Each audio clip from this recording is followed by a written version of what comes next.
Visit AugustaDuckDash.com. WildBaby.com. Click, click.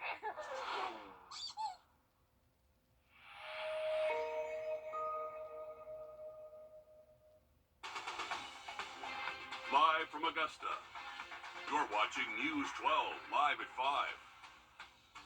Well, 4 people are hurt after a drive-by shooting in Augusta. This happened at the Paul's IGA on Green Street and East Boundary. Witnesses say the shots seemed like they were fired from a machine gun, and evidence markers show at least 20 shots were fired. Yeah, I was out there earlier today and talked with some folks who were at the store when those shots started to ring out last night. They were pretty shaken up, understandably, because this isn't the first time someone has actually been shot at that store. Back in April of last year, a man was shot in the leg outside of the store. This time, deputies are saying it was a drive-by shooting. When we pulled up to the store this morning, it was shocking to see the amount of bullet holes that went through the front window here. Now, employees are saying they're lucky that no one was killed in this shooting. They did say one of their employees was actually a victim in the shooting. He was shot in both arms and is recovering tonight. And take a listen as to how they describe the shooting. When I heard the shots, I'm like, oh my God. I just ran. Just took off, crawling.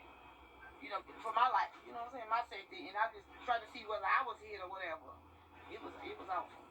In a scary scene there, as you just heard from employees, and coming up all new tonight on News 12 at 6 o'clock, we're hearing from other neighbors who are reacting to this shooting. Well, another beautiful afternoon across the CSRA. Here's a live look over Aiken County, where we have generally just blue skies, a few of these little cotton ball cumulus clouds out there. But for the most part, we are expecting mostly sunny conditions and then clear skies heading into tonight. Temperature-wise, not too far from yesterday. Right now, we're at 71 in Aiken. And another perfect evening on tap if you want to head out to the Western Carolina State Fair. They actually just opened up the gates there at the Aiken's Fairgrounds. Temperature is going to stay close to 70 the next hour or so, but we will quickly drop into the 50s once that sun goes away. So definitely grab the jacket if you're heading out later tonight. And this nice fair weather will stick around tomorrow as well. Here's a look over our Clarks Hill Lake camera there on the Thurman Dam. We got blue skies up there and not much wind. Very calm afternoon, so it's been pretty slick up there up at the lake. And temperatures for most spots are still near 70 degrees. Late tonight, though, we are going to drop down to the mid-40s, so another chilly start Thursday morning. Definitely going to need the jacket for the first part of the day. Tomorrow afternoon, though, should be very nice. Most likely mid-70s for us here around Evans, Augusta, and Aiken. Just a degree or two cooler if you're up towards Clarks Hill Lake or north of I-20. Now, we are staying nice and dry Thursday, but we are keeping an eye on this cold front. This is going to bring us our next chance for rain by Friday. We'll have more on that coming up in the full forecast, but let's get a quick update on your First Alert traffic.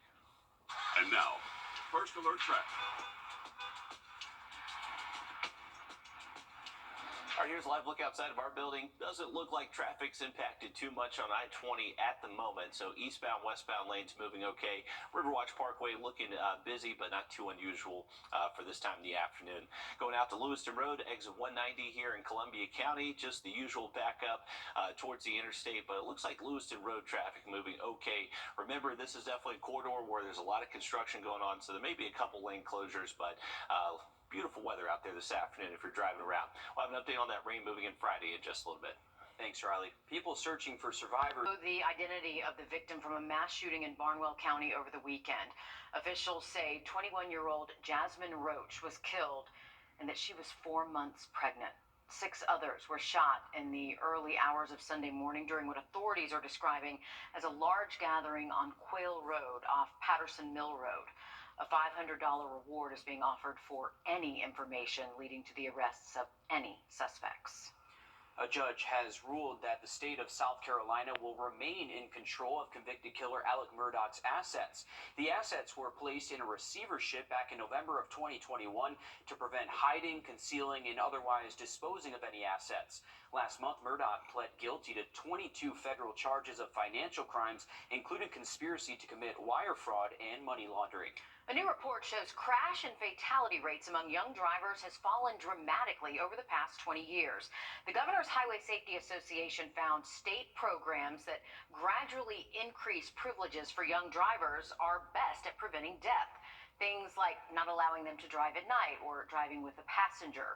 Georgia is one of those states that phases in privileges, with 18-year-old drivers having full abilities. In South Carolina, drivers have full privileges at 16 and a half years old. Well, if you need help with your taxes, listen up. The IRS is moving ahead with a plan to build its own free tax filing program. Direct File is a pilot version that will be available to some taxpayers next year. Eventually, it could serve as an alternative to private tax preparation companies like H&R Block and TurboTax. For now, the online program is limited in scope, and the goal is to determine whether it's feasible to offer a government-run tax filing system in the future.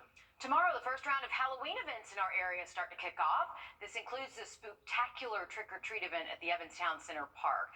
There will be more than 100 candy stations, food vendors, even a Barkoween event for pet owners. There'll be a pet-safe Halloween treat area too. The event is free for everyone. It goes from 6 to 8 tomorrow night. There's also a trunk or treat event thanks to First Baptist Church of North Augusta. That's across from the Snowcap. That is from 5:30 to 7:30 p.m. Well, it's that time of year. I know that we were talking about making my dog's stash into like a s'mores with like a cardboard box, like a There you box, go. like use a box and use like s'mores because he's a chocolate lab. It'll be perfect. I think It'd be like a chocolate bar. Okay, we need pictures. Pictures. What do you say? Pictures or it didn't happen? Yeah, that's exactly right. And Okay. I'll post it everywhere for Thank you guys. you. Don't worry. Well, a new tool is coming to help keep your kids safe when riding the school bus. Just ahead, we'll break down how some school buses are getting a big upgrade. Riley? Well, we're going to be dry at the bus stop tomorrow morning, but the same cannot be said by Friday morning. We'll have a look at that full forecast next. All right, welcome back, folks. Live view over Clarksville Lake from our Thurman Dam cam, and we have a couple of sailors out there. Not much wind for them, so they're not moving too quickly, but it is a beautiful afternoon to be on the water. We got temperatures right now in the low 70s for most spots. Generally clear skies the rest of this evening, so temperatures will be able to cool off pretty efficiently again for us. We'll most likely quickly fall to the 50s just after sunset, and then overnight tonight we are going to see another cold start early Thursday morning, all the way down to the mid-40s, so definitely going to need that coat for the first part of the day. Temperatures should be able to warm up most likely low and mid-70s out there tomorrow afternoon. Not going to look too much different Thursday than what we've seen over the past couple of days. Just a few more clouds showing up late into the day Thursday. That's going to be a sign of rain moving in most likely by Friday. So Friday's definitely looking like a good round of at least some scattered showers, downpours, maybe even a rumble of thunder, but luckily not expecting severe weather. Here's the way it's looking on our in-house model. So clear skies tonight. It's going to be a cool start down to the 40s the first part of the day tomorrow, and you can see that cloud cover does start to move in later into the afternoon, but nice day overall with temps hitting the 70s. Once we get into Friday morning, this is just after sunrise, so you can see there's going to be the opportunity maybe for a brief little morning shower, and then even into the afternoon. As the main front shows up, there could be just enough energy to maybe produce a couple of thunderstorms out there. Now, temperature-wise, we do look to stay most likely with highs in the low to mid-70s before this rain does start. And a lot of this rain does clear out by the time we get closer to sunset, so hopefully it won't impact us too much for those Friday evening plans. And luckily, all this rain does clear out in time for the weekend, Saturday and Sunday, looking to stay completely dry, which is good news for our Augusta Duck Dash. Remember, this is going to be happening early Saturday morning at Savannah Rapids Pavilion, 10 a.m. until 1 o'clock Saturday afternoon. Just going to be a little bit cool and breezy there on the Augusta Canal, but great racing weather. Just going to have to bundle up a little bit, but not too bad. Remember, that is going to go towards a great cause that we're working with in conjunction with the Family YMCA. Once we get into our weekend forecast, you can see Sunday, high temps staying in the mid-70s, just a few more clouds compared to Saturday, but really nice weather for the most part of the next 7 days. Just going to have to worry about that rain Friday, but other than that, mostly dry. All right, thanks, Riley. South Carolina law enforcement will soon have an extra tool to prosecute drivers who fail to stop for school buses as state law requires. The South Carolina Department of Education announced today it's adding cameras to stop arms to the newest buses that they're rolling out. Our State House reporter Mary Green has the details on what else they're doing to ensure the most precious cargo on board stays safe. Bright light up signs like this one are a new safety feature on some South Carolina school buses, and they'll be added to more buses soon. Failure to adhere to this warning, to not stop, and instead go around a stopped school bus comes with a hefty cost. Somebody might say, well, it's kind of steep to charge $1,062 for passing a stopped school bus. But if your child was to get hit and possibly killed, your child is a whole lot worth more than $1,062. So, in 6 points off your license. State officials say South Carolina school buses are as safe as they've ever been, and a far cry from the fleet of buses that were prone to catching fire and on the roads not that long ago. None of those buses are still in the fleet. Newer buses, including a number of electric buses, have safety features like lighted stop arms and driver alerts on the back door, extended stop arms, and a second arm on the other side of the bus, and stop arm cameras. They're designed to keep riders safe, as the South Carolina Highway Patrol says bus drivers statewide reported drivers illegally passing stop school buses more than 3,700 times last year. One distracted driver on the road can result in a serious tragedy, not just but for a family, for a school district, for a community. Troopers also remind drivers that they need to be aware of school buses all throughout the day and even into the evening, not just in those hours right before and after school. For example, this bus here is parked at the state fair, where countless number of students have been coming through on school trips, and that need for safety and awareness is just as important. Reporting Columbia, I'm Mary Green.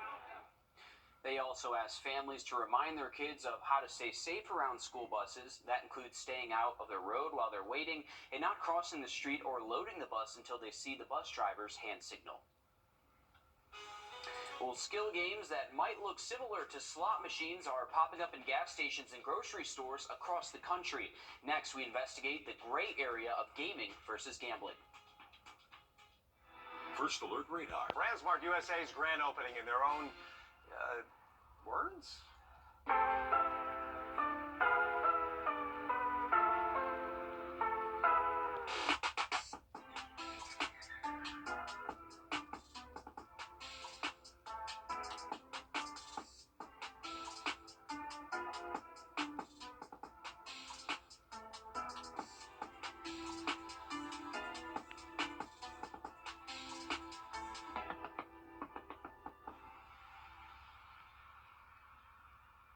You might see them in gas stations, convenience stores, bars, and social halls. Machines that look a lot like slot machines, but they play a whole different set of rules. Yeah, after spotting so-called skill games in states across the country, our national investigative team wanted to know, are they legal? The answer investigative reporter Josie Sturman discovered is incredibly complicated. For years, Ron Foreman has struggled with a gambling addiction he says cost him everything. After keeping it mostly under control for years, he relapsed in 2020 and began gambling again heavily, eventually cashing out a settlement check from a car accident and blowing every single dollar. I had a $150,000 cash in October, and by December I was broke. But Foreman's fortunes weren't lost among the bright lights and loud bells of a casino. He says he bet it all in gas stations and grocery stores in Missouri on unregulated video machines that look a lot like the slots you see in Vegas. They're called skill games, and they're spreading across the nation. Those machines aren't slot machines like this one. The heavily regulated and taxed games based on luck that you'll find in casinos in states with legalized gambling. They're skill games like this one that look and sound similar. But with skill machines, players don't take a chance, they make a choice to win. And in many states, they've ended up in a gray area of what some consider unregulated gambling. There are no regulatory restrictions on them, and they're literally hiding in plain sight. Bill Miller is CEO of the American Gaming Association, or AGA. A study from the group estimates that in 2021, there were at least 500,000 unregulated gaming machines across the country, taking in more than $100 billion in bets. They operate exactly like a slot machine without any of the protections for someone who might have a problem with gambling or somebody who might not be 21. Our national investigative team spotted skill games in gas stations, convenience stores, and bars in Kentucky, Nebraska, Pennsylvania, South Carolina, and Virginia. Although some machines we saw clearly state there are age requirements to play, or that ID is needed to claim any winnings, many machines have none of that, and no one verifying age or barring problem gamblers from betting. I think that's crazy and very terrible policy. But policy is where this kind of play gets tricky. It comes down to the difference between gambling and gaming, and state laws on this issue can be murky. I never buy into this gray area because to me, you're either legal or illegal. It's black and white. We're legal. Michael Barley is in charge of communications for Georgia-based Pace-O-Matic, one of the biggest skill game makers in the country. He says they've repeatedly proven they're not games of chance, but those two words again, skill games that require some choice and interaction from the players themselves. And so the skill in this is essentially choosing the square that creates tic-tac-toe. Correct. And unlike slots, Barley says skill machine players on their games can see the outcome and know whether the next game is a winner before risking any money. Once you get there, sometimes there's multiple combinations. You have to pick the best one. Barley says many skill game makers and their supporters actually want regulation and are open to taxation, with business owners and charity organizations saying they've already benefited big. But people like Ron Foreman and his partner Vicki Young say addicted gamblers pay the true cost when it feels like these machines are everywhere they turn. It's hard because you have hopes and dreams and you just watch them just be thrown away and for nothing. Josie Sturman on your side. The AGA's study estimates that states across the nation have lost as much as $8 billion in state tax revenue to skill games that are unregulated. Georgia drivers can now get a digital driver's license for Android phones. Now, this can be used at select TSA pre-check security checkpoints across the country, including Atlanta's Hartsfield-Jackson International Airport. Now, you still have to carry your physical driver's license with you. This is just a feature to make the entire process faster. This feature was previously only available for iPhone users. You can check out our website and our WRDW app to learn how to get yours. Riley? Well, we do have nice fair weather out there this evening if you're heading to the Aiken Fairgrounds. Same thing tomorrow, but we are going to have to worry about some rain by Friday. Now look at that forecast just after the break. Cracks in your brain.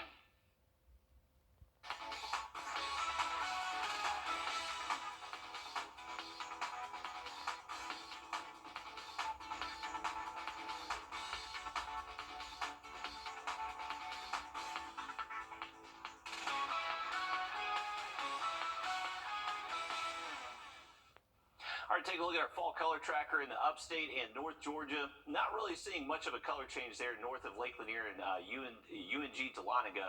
Greenville, Cam, not looking too bad. A little bit brown on kind of some of the top of those treetops, but we are definitely starting to notice some better fall colors starting to show up here across the region.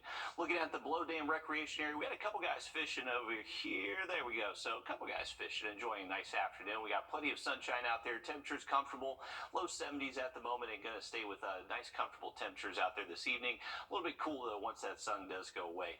Tomorrow morning, most spots should be down to at least the mid-40s to start off the morning, so it is going to be a cool start. Nice afternoon though. We're expecting mostly sunny skies. A few of these high-level clouds will start to move in tomorrow afternoon. Those temperatures look to most likely stay in the 70s again tomorrow afternoon.